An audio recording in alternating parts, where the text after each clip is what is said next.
All right, so in this lesson, we're going to go over neocolonialism. So we're going to go over the difference between colonialism and neocolonialism, and then also talk about what is structural adjustment and what role the International Monetary Fund plays in it. Okay, so first of all, colonialism. You learned about this in elementary school and moving forward. So we all have been exposed to the concept of colonialism. There's a couple ways to define it. You can think of it as a political economic phenomenon whereby various European nations explored, conquered, settled, and exploited large areas of the world. So there are other colonial powers, but the traditional colonial powers, yeah, your England and Spain and Portugal and so forth.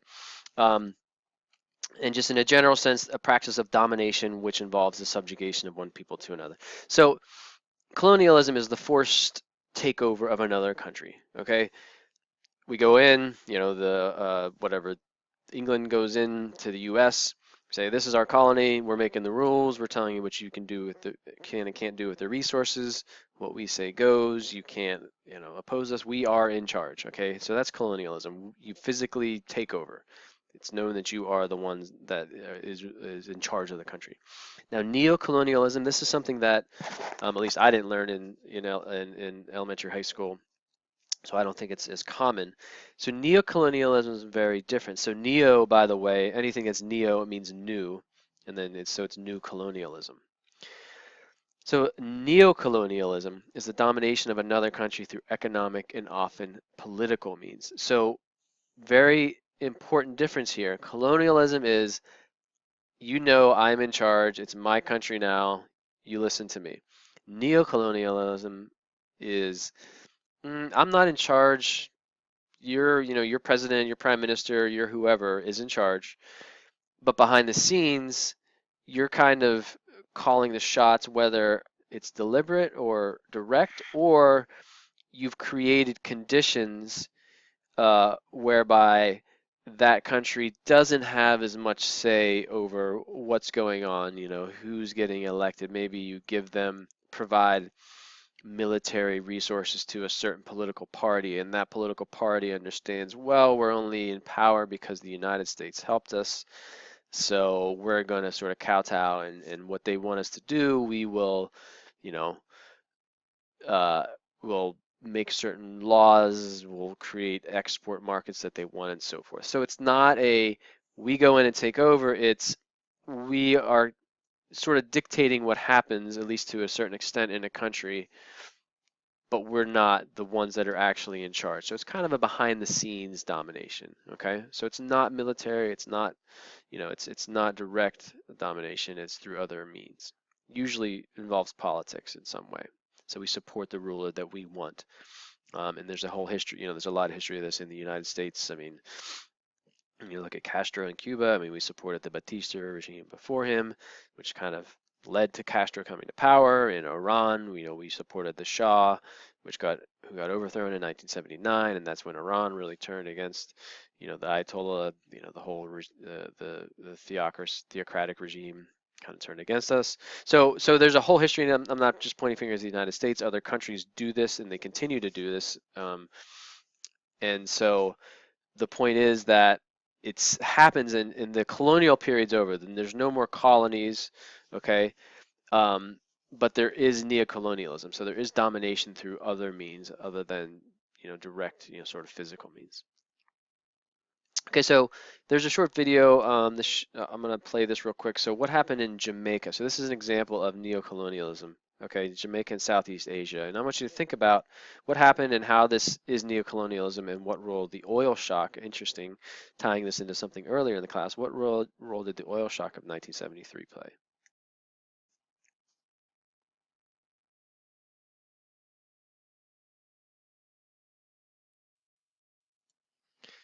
So real quick, as you're reading this, note that the IMF is the International Monetary Fund. Okay, so the first part of this video is about Jamaica and what happened to them after they gained their independence.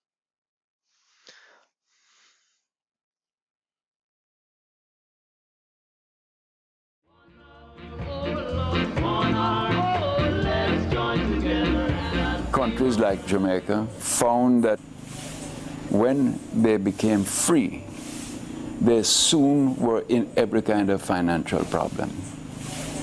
because they didn't have the economic strength to, shall we say, make it on their own. They needed time to build economies that could then make it in the world. When you see what all the food from abroad costs, you realize that the food production to feed ourselves in Jamaica is not only a matter of opportunity for you, it's a matter of survival for the nation. Comes 1973, there is a world convulsion caused by the oil price increases. All of a sudden, we are having to find sums of money we had never dreamed of before just to make ends meet. So this is referring to that 1973 oil shock. So what he's saying is, think about Jamaica. It's an island, so they don't have any native oil resources. And so when the oil shocks hit, it was really bad for the economy. We actually talked about this earlier in the semester. So Jamaica had the same. This was a global oil shock, not just in the U.S. Now, what can you do? First of all, you go to the private banking system and you see, well, can I get a private banking loan? Because I'm strapped for cash, I need some support, and I'm having trouble paying my overseas bills. When the private banks won't lend to you, then you've got to do something if you're the leader of a country. And typically what you've got to do is to cut back your spending in some way and try and get more money so that the impact of those cutbacks are not as severe as they otherwise would be. And it's at that point that you generally come to the IMF. We are not for sale. And tell them anytime they are willing to deal with an honorable Jamaica based on principles, sovereignty, pride, and dignity, then we will talk the investment of the money. Bear in mind, this is a country literally beginning to unravel because it cannot finance what it needs. Because you can't have no penicillin in the hospital. You can't have no wheat to make bread. And we would say, yep, that's true. We understand the crisis you're in, and we need to fix the underlying reasons for that crisis. And so here is what we think needs doing. What you really need is to sit down with them and say, look, can I work out a 5-year program? And in the meantime, I'm strapped for some cash, so can you help me up front get out of the cash bind and then put it in the context of a long-term development plan? And they said, no, long-term development is your problem. We are here only to see who do you owe the money to, why are you in a bind, and we'll lend you some money in a very short time frame at full interest rate to get you out of the bind. And they then impose upon you tremendous restrictions in what you can spend. And then we reach agreement on a set of measures on the budget, on the exchange rate, on monetary policy, on interest rates, on banks, on maybe privatization, and say, yep, we think this could solve your problem. And you say to them, but if I do it that way, when I finish repaying you, I'm going to be in the bind all over because this can't solve my problem. They say, not our problem.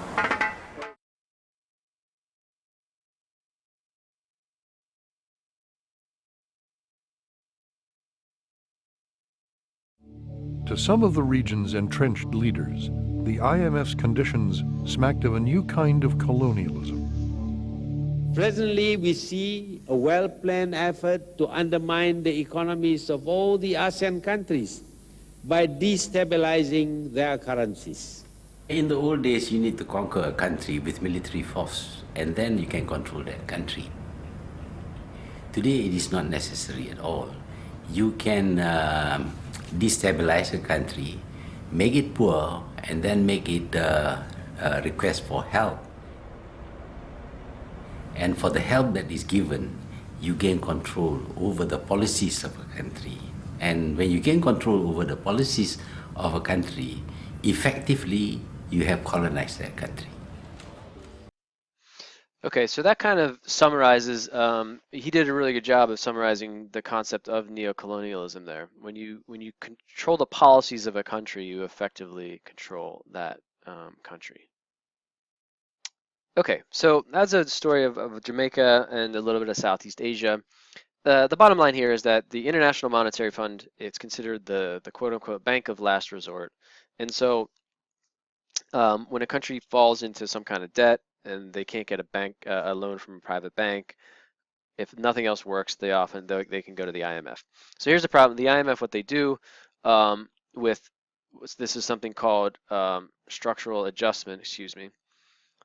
Structural adjustment. So structural adjustment is what the gentleman from Jamaica and from the Asian country, I apologize, I forget which one, mentioned. Structural adjustment is the IMF will say, all right, we'll give you your loan, okay, but here's what you have to do. And then that guy from the IMF mentioned some of the things that you might do: monetary policy, bank regulation. He said sometimes we'll recommend privatization, which is a very generally frowned upon by the native country. They have, whether it's privatization of a water supply or the oil supply or whatever. And they say, if you want this money, here's what you have to do. You have to do all these different things, bop, bop, bop. Usually it involves creating export markets so you can sell your relatively inexpensive goods to the countries that are funding the bank. And so for them outwardly, we'll give you a loan, but it means still a loan. I mean, it's not charity. As he said, you pay full interest. So you get the loan, you pay a high interest rate, and you have to change your economy in fundamental ways. And so that changing of the economy is called structural adjustment. Um, and so traditionally, what happens with structural adjustment is it does can and often does benefit the country that gets the money, but it also almost always benefits the countries that are funding the International Monetary Fund. So it's not complete, it's not entirely helpful. And also to be clear, the benefit to the country that takes the loan is often a short-term benefit. It gets them out of the bind, as the Jamaican guy said.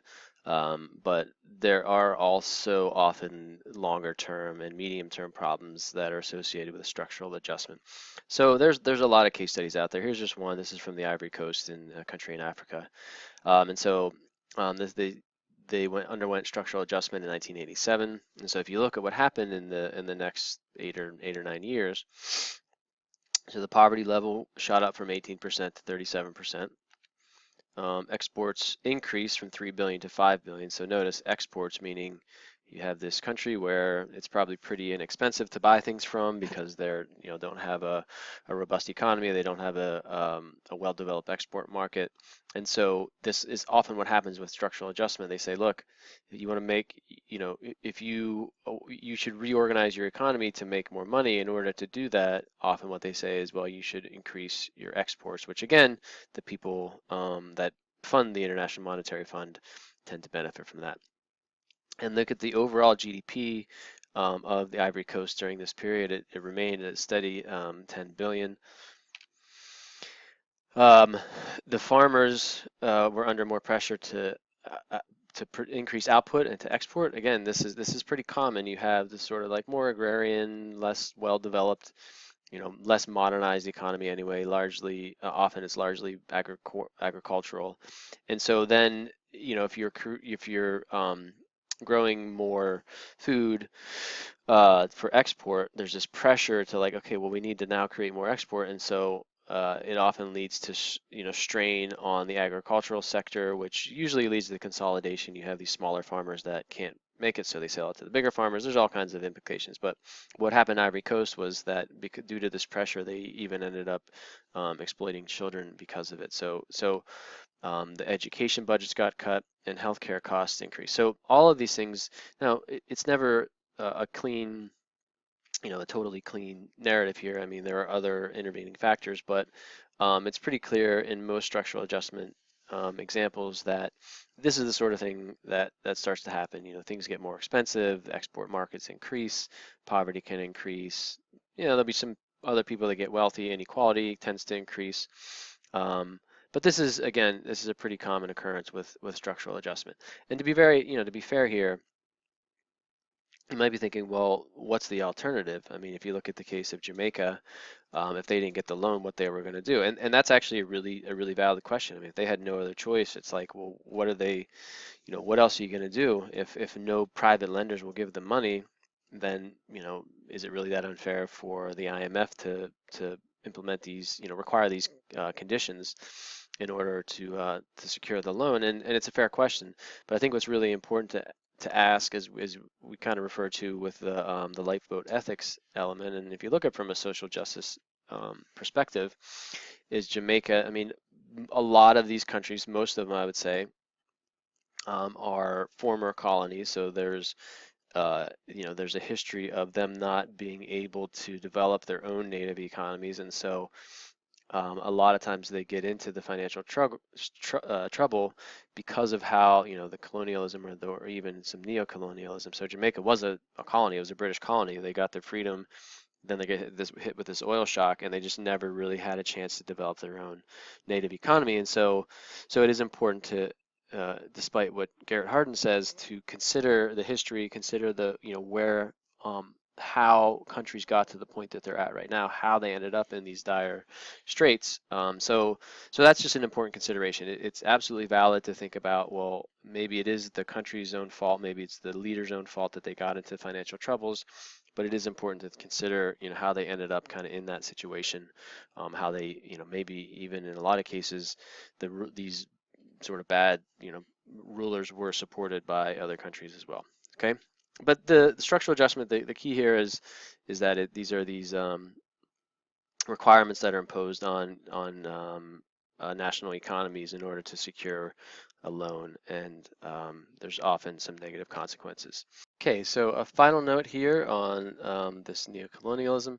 Just remember that, or excuse me, not neocolonialism, but on structural adjustment, that there is no easy solution if a country goes into debt. I mean, I'm not here to say this is absolutely wrong that the IMF provides these loans and provides these conditions. I mean, it's a tough situation, and like pretty much all of the situations we've discussed with sustainability, there's very rarely a clear cut, like here's the silver bullet, bam, no problem solution. There's always pretty much always a problem to every solution that's posed. So this is another one of those cases. It's not always easy, but one of the problems with neocolonialism, when you have these adjustments that are made to national economies, it tends to diminish a country's ability to be self-sufficient. They usually end up more export focused, and oftentimes they end up worse off than they started.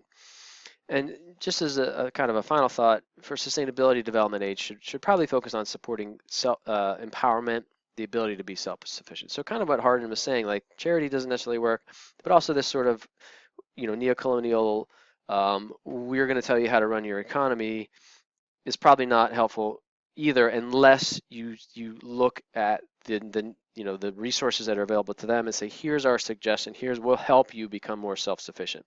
That's the way, if you really want to help, establish a more just, equitable, socially just world. That's probably the way to do it.